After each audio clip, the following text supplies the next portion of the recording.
All right, we're back live and in effect. Live and in effect, bringing you that heat again. It's the Just Noise Sports Show. Got the Juice Man pulling in with Doc. Thank you for joining. That's every Friday night, 8 p.m. Anchor, FM, Spotify, Google, and Apple Podcasts.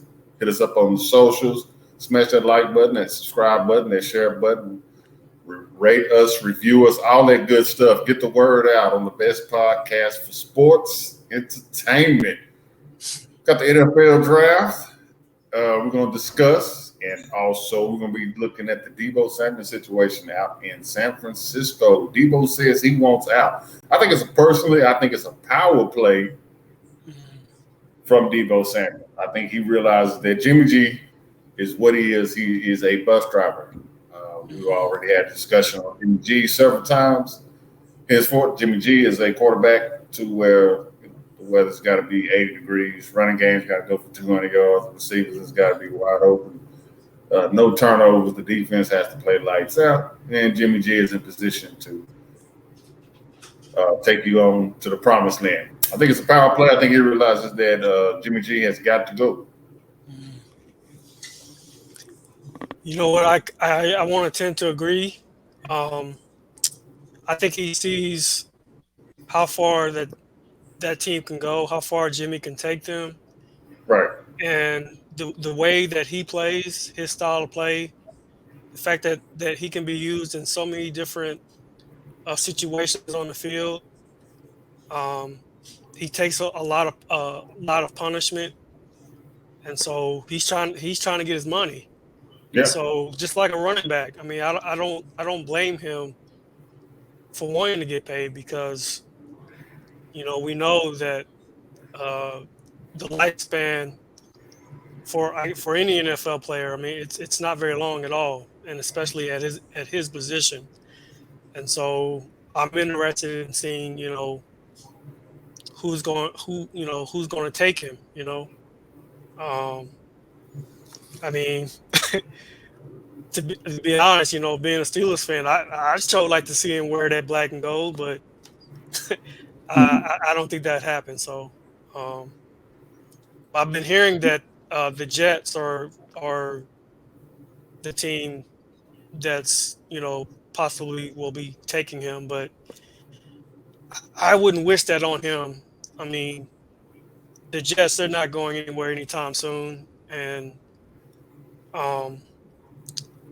I would like to see him go someplace else, but we'll see. So he wants to be closer to home. That's the power play behind the whole movement. Mm-hmm. Personally, I think going to the Jets, it may be closer to home, but it's a bigger city. New York City is bigger than San Francisco. Yeah. I don't think it's necessarily the best move for his career. Right. Alluding to the power play I'm speaking on with Trey Lance and GBG, I think he realizes that with Trey Lance and his ability to make plays with his feet, as well as he's got a big time arm. Trey Lance can make the plays. It's just that's a complicated offense to pick up. It's all based off the Alex Gibbs wide zone running scheme, so it is tough to pick up. But receivers have potential to be wide open. I think with Jimmy G, you're still going to be stuck with the position in regular season where Deebo Samuel has to line up in the backfield 5 to 7 times a game. And running backs don't last long. Specifically, running backs don't last long. Just take a look at Zeke. 2016 wasn't very long ago, folks. That was 6 years ago. He was coming out of Ohio State as a rookie, the most electrifying running back in the draft class, and some hits and some injuries, and it looks like Zeke is. You can see. Yeah, you can see the slippage. I mean, you can see the difference between now and a few years ago, especially with Zeke. Like, I mean, he's not running nearly as fast, and those hits, man, they just take a toll on you.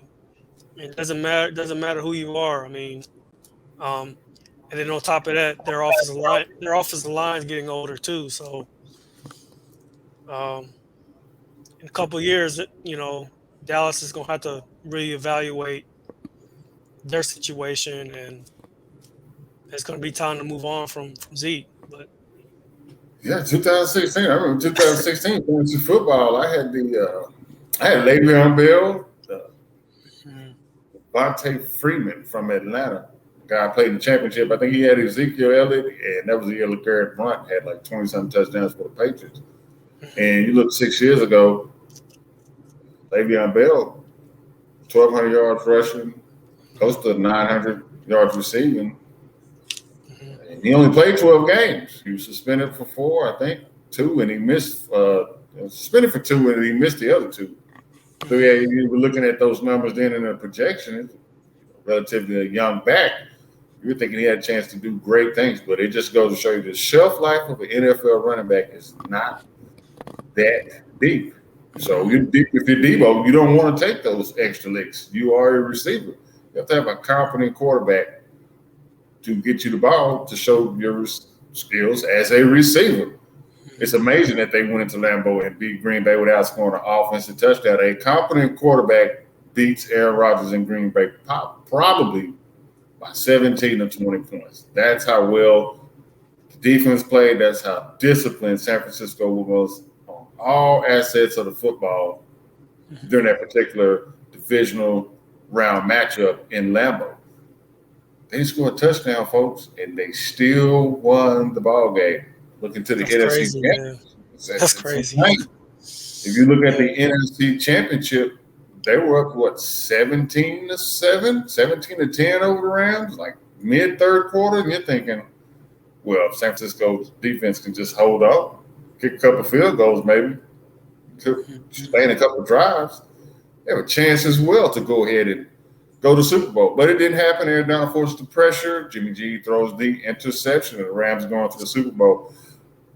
Me personally, I would love to see Deebo return to San Francisco. He is a tough cover. He is a tough tackle. I think it's a power play for the young man Trey Lance because he's looking at it as they're going to break the bank for Bosa. So why tie up the money with Jimmy G? See how much capital you can get from him in return. Go with the youngster. That way you can pay him as well. I don't know what John Lynch and those guys are doing out there, what Shanahan's reasoning is. Jimmy G kind of held he's got San Francisco by the curls, if you know what I mean, by postponing the surgery the way he did. Nobody wants damaged good, folks. So Right. sticky situation. I'm really, really hoping Deebo can come to some term or some form of agreement without Deebo, even with Trey Lance, if he takes over, which he's projected. Yeah. That's the rumors coming out. He's projected to take over as a starter without Deebo. That's going to be huge. He's like the Right. heart. Him and Yeah. Trent Williams are the heart and soul of that team. Deebo's tough. Trent Williams is tough. Bosa's tough. Kittle's tough. But he's one of those guys that you need in that proverbial foxhole. And I just hope San Francisco can work something out. If his heart is set on leaving and he wants to go to South Carolina, who's close that way? Maybe the Dolphins. Maybe he's got his eye on the Dolphins. Maybe he's got his eye on the Buccaneers. Maybe he's got his eye on Tennessee and Tannehill. Mhm. Maybe he's got his eye with the Washington football team. That's close to Carolina, South Carolina. Maybe he's looking at the Falcons, Kyle Pitts. They need a new quarterback, which is an excellent segue into the next section of our show. So the NFL draft got underway. And rather than just kick the same jargon, this player this player this player that, thought it'd be interesting just to take a look back at some of the players we remember that we thought were going to be studs coming out of college, and some of the players we saw very little love, and they just turned out to be awesome. I think we all know that Tom Brady, is the ultimate steal as far as sixth round, and he turned out to be the GOAT. Nobody saw that coming. Picked the poison. Montana ended up being the GOAT, but just for him to be the 199th pick and hang around to the sixth round just goes to show you it's more about opportunity and where you're placed and the talent that you have around you and the environment that you have around you that makes it successful. But fast, they're all talented. Everybody can play. Everybody can play. I think sometimes we don't value the don't value the culture of a winning team, culture of the winning team. Very important. Who are some of those players you thought about? Oh man, there's a And hand. I'm sorry. Go ahead. now go ahead. It didn't quite Okay. pan out. Well, there's a handful, but one that kind of sticks out to me. Let's see, Vince Young. I mean, he was a guy that was on top of the college football world. Bringing Texas a national title. I mean, and a guy that had great size, um, pretty decent arm, but just was incredible when getting out of the pocket and running. Just Mhm. guys just draping off of him like nobody could tackle him. And so, I'm sure a lot of people thought that he was just going to come into the league and just pick where he left off. But as we all know, the NFL is so much different than the college game, and It is. he got drafted third overall in the '06 draft. And I remember Jeff Fisher not. I think he didn't want him. I'm not sure who he wanted, but I remember hearing in the news that that wasn't his first choice. But I think the front office wanted him, and so they ended up picking him. But it just didn't pan out. He just couldn't. I think his issue was he couldn't read coverages, Mm. and he didn't really study the game. He just relied on his athletic ability, and as a quarterback, you just have to live at reading coverages, and you know he just he just couldn't get it done. So that's one that comes to mind.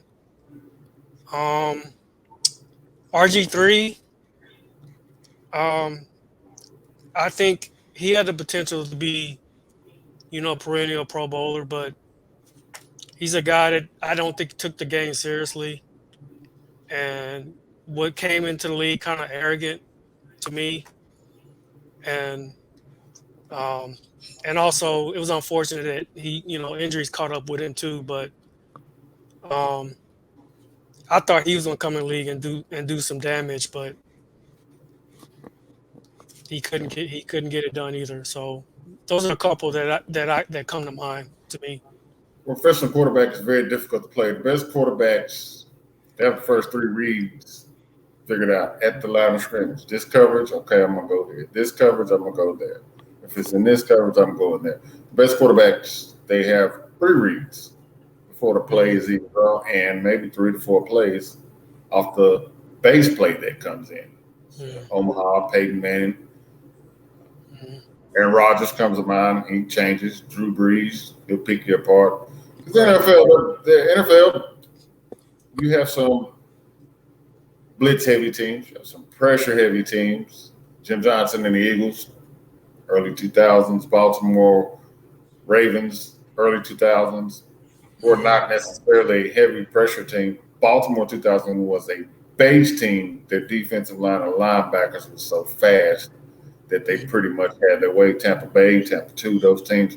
So what you're going to see in the NFL, 9 times out of 10, is you're going to get a base defense, and off of that base defense, Hmm. audible, roll some coverages, drop some robbers, invert some coverages, roll some coverages, Hmm. play your gap assignment, send some pressure. But the quarterbacks are smart. These people get paid to study, study, study, study, study. Hmm. So I think I think Vince Young, he was in Texas. He was able to get by, win a lot of ball games. Defeated Hmm. Michigan in the Rose Bowl, and eventually Hmm. defeated USC in the 2005 Rose Bowl again for the national championship. He was able to get by. George Shipley's not open. Hmm. Jamal Charles was the running back, right? Yep. Hmm. Yeah, Jamal Charles wasn't open in the flat. He took out running. And that was it. 6'5", ran about a 4.4, 4.3, long legs. Long legs, looked a lot like Randall Cunningham. Hmm. And for the most part of his college career, he was a man amongst boys. Even coming out of Madison, Houston Madison, he was a man amongst boys. But in the NFL, you got Casey Hampton and Troy Polamalu and those guys back in Ray Lewis and Those guys, I mean, they're all running 4.6, 4.7. I mean, even Casey Hampton probably ran a 4.9, and that's a big dude. Yeah. It's only going to get you so far. RG3 situation is a little bit different. I think RG3 maybe was a little cocky, maybe was a little overconfident.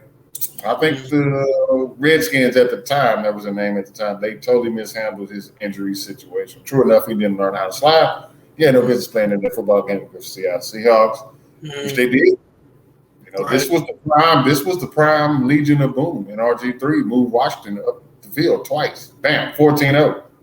He got Mm, injured. Kirk Cousins was the one who blew the lead. So, mm, and going back to that year, I think they swept Dallas, won the NFC East, beat the Giants, beat the Eagles twice, I believe, that year also for about a year until that injury. Yeah, that his rookie year, he had the NFC East, the whole mm, NFC, as a matter of fact. He had them on their proverbial heels. He was a problem. They didn't know what to do. mm. He gets hurt, they change offensive coordinators. He gets hurt again, they change offensive coordinators. Then, the cornball brother situation with Rob Parker's no longer. Oh, I forgot about that. I forgot Yeah, about that.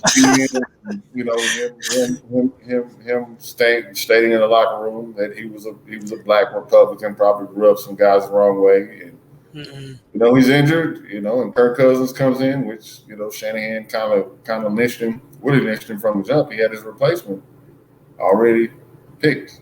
Never in the history of professional sports have you seen the number two overall pick in any professional sport have their backup just in case things don't work out picked in the very the very same draft. The same draft. Just one mm. of those things. Lawrence Phillips comes to mind. Oh man, Lawrence that Phillips, dude there, man. That dude there was talented, man. total package. Total package. You're right. I remember him watching him in Nebraska, 95, 96. Mm, Those Cornhuskers teams, they pretty much steamroll everybody. One particular game that comes to mind is the 1995 Rose Bowl. Ray Lewis, mm, Warren Sapp, Rocky mm, Maivia, those guys. And just to see him and Ray Lewis collide. Ray Lewis was a freshman. mm. Phillips was, I believe, a sophomore at the time. I think he lasted one more year up there in Lincoln, won that championship before. They were like, "You have got to go. You're causing too much trouble up here in Lincoln." And Tom Osborne could only get him out of jail so much. But just watching him and Ray Lewis just meet head up all game long, it was something to see. Had all the talent in the world. He had all the talent in the world. Solid running back. He would have been excellent in a.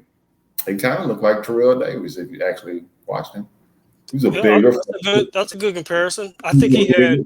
I think he might have had more speed than Yeah, he TD was faster. He was faster. and more elusive. Yeah, had a little bit Yeah, more wiggle. yeah. He definitely had more. I think he was definitely better natural athlete than Mm, Terrell Davis. But you could just see a lot of his runs in Nebraska was kind of like downhill cut, downhill cut, downhill cut. So you could see potentially him being just awesome in that particular yeah. Alex Gibb wide zone cutback. I mean, just if you watched his style, it just seems like it would be a perfect match. Had some years and lost with the Rams where he showed what he was capable of doing, but fortunately, those demons, he was one of those guys that he was good in football. So they never really taught him what was wrong. It was like, we'll do enough to keep you out of trouble. We'll do enough to keep you out of trouble. We'll do enough to keep you out of trouble. He never really owned up to his issues and Right. confronted the things that really prevented him.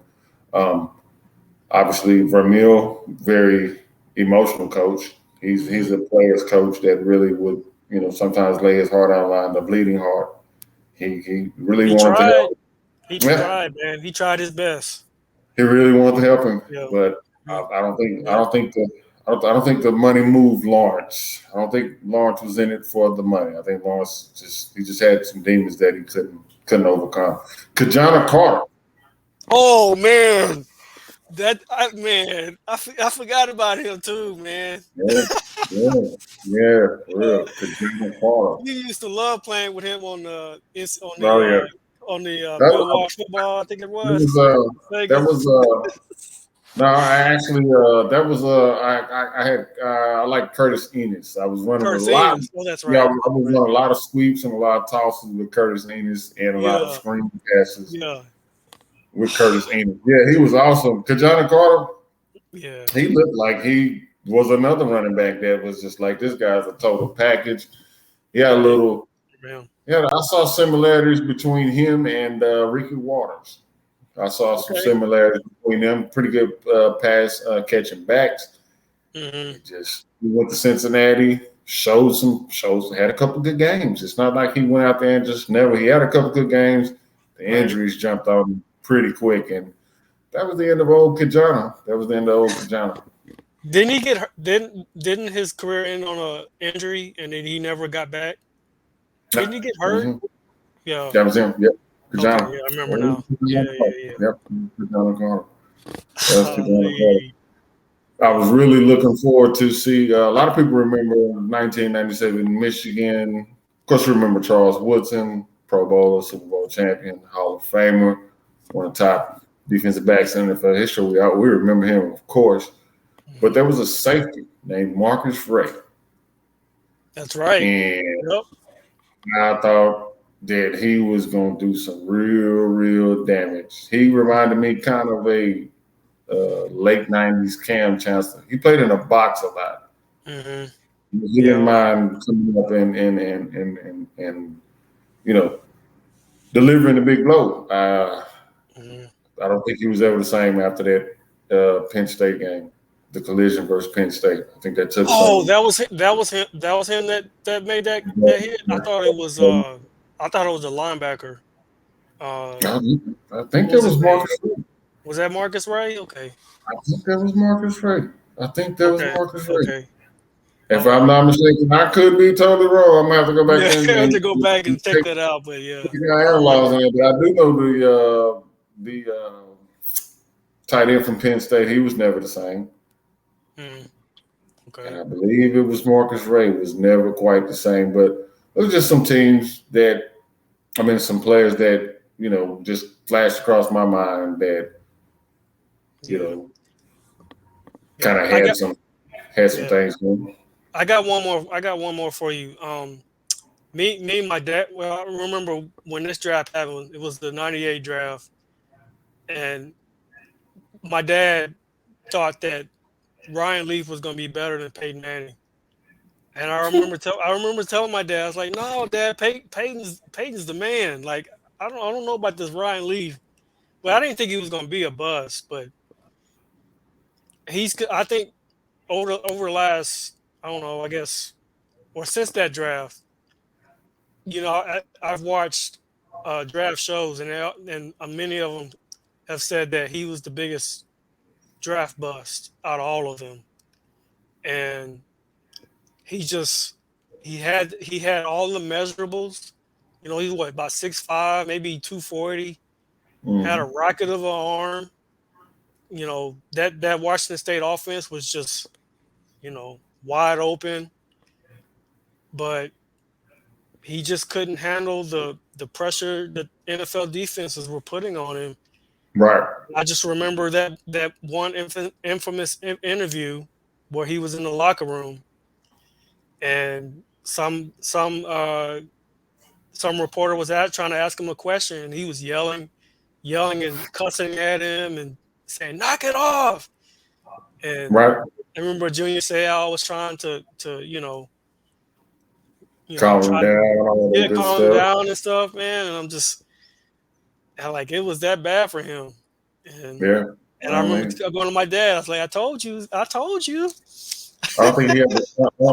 I don't think Ryan Leaf had the temperament to be an NFL quarterback. I don't think he had the Right? temperament to be an NFL quarterback, and he Yeah. wasn't a very good situation. I don't think there was much out there for him to really work with, other than Junior Seau and a okay Yeah. defense. I don't necessarily I remember really. the Chargers at that Yeah. time being dominant. I think they had a nice little running game going with them. They did. Yeah. Natron Means and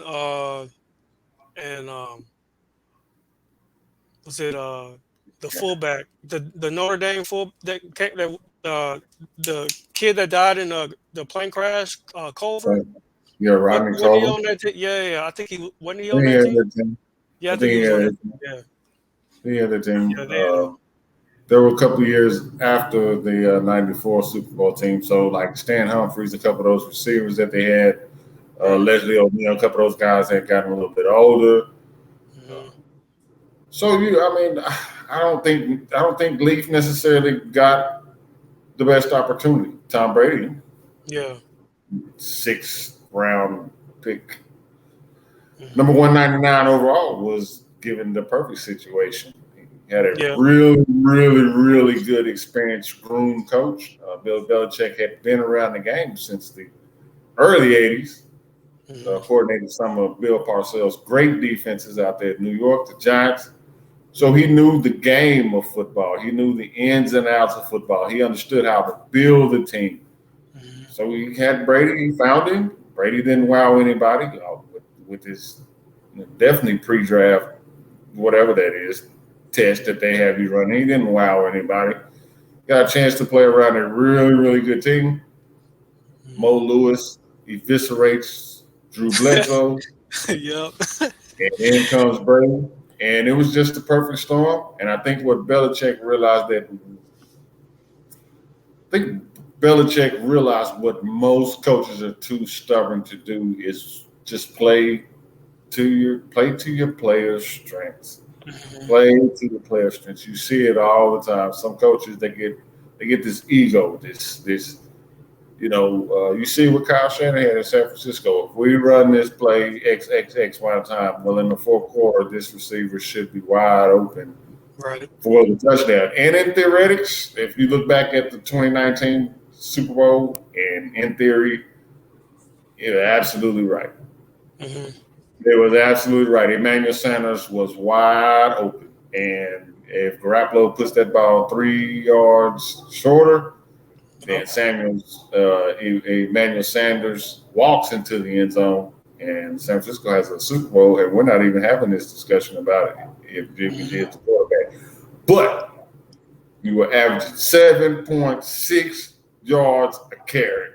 You had no business taking But anyway, Kansas City was not going to stop throwing. But I think what Bill Belichick realized is that, hey, he's not Dan Marino. He's not Brett Favre. He's not Aaron Rodgers. He's not Patrick Mahomes. He's not the most gifted thrower of the football we've ever seen. Right. What he does well is he processes the reads and he Hmm. gets the ball out of his hands quickly, and he's not going to make a turnover. So give Belichick his credit, and Tom Brady being at the right place at the right time. Belichick, some years he went heavy. Corey Dillon, that team was more or less ground. That was a ground and pound team. Of course, Hmm. Tom Brady gets the credit. Right. Also the Super Bowl against the Rams, the first Super Bowl, that was a ground and pound team. He Hmm. knew that Brady's young. He's not going to go out there and try to put up 40 against Isaac Bruce, Mark Factor, those guys.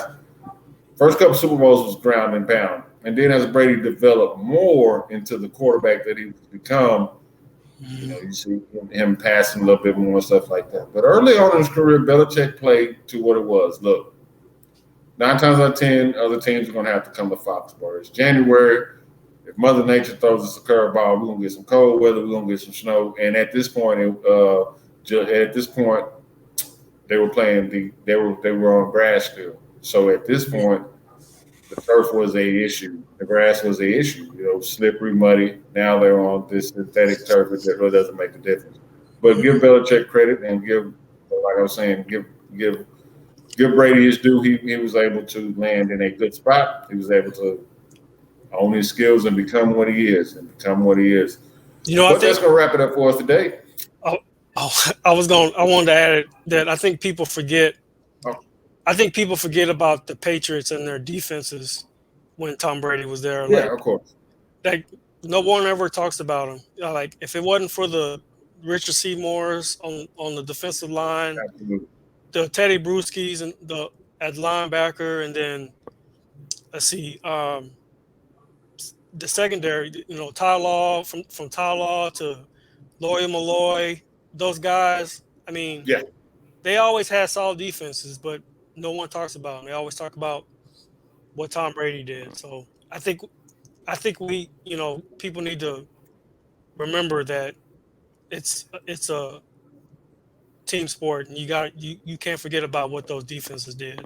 But Absolutely, absolutely. Cannot forget about with the defense. It takes more than just one particular player to win in the NFL. Won't be winning for long if you try to do it individually off talent without reading the playbook and studying and all that good stuff. But that's going to wrap it up for us. Thank you for joining us again. It's Doc and the Juice Man. That's every Friday night, 8 p.m. Anchor FM, Spotify, Google, and Apple Podcasts. Hit us up on those socials, like us, rate us, review us, all that good stuff. Like, share, subscribe. Hit us up on the YouTube channel. Share that joint. We're going to get on up out of here. Next week, we'll be right back. Same bad channel, same bad time for Doc and the Juice Man. It's been a blast. Just know us.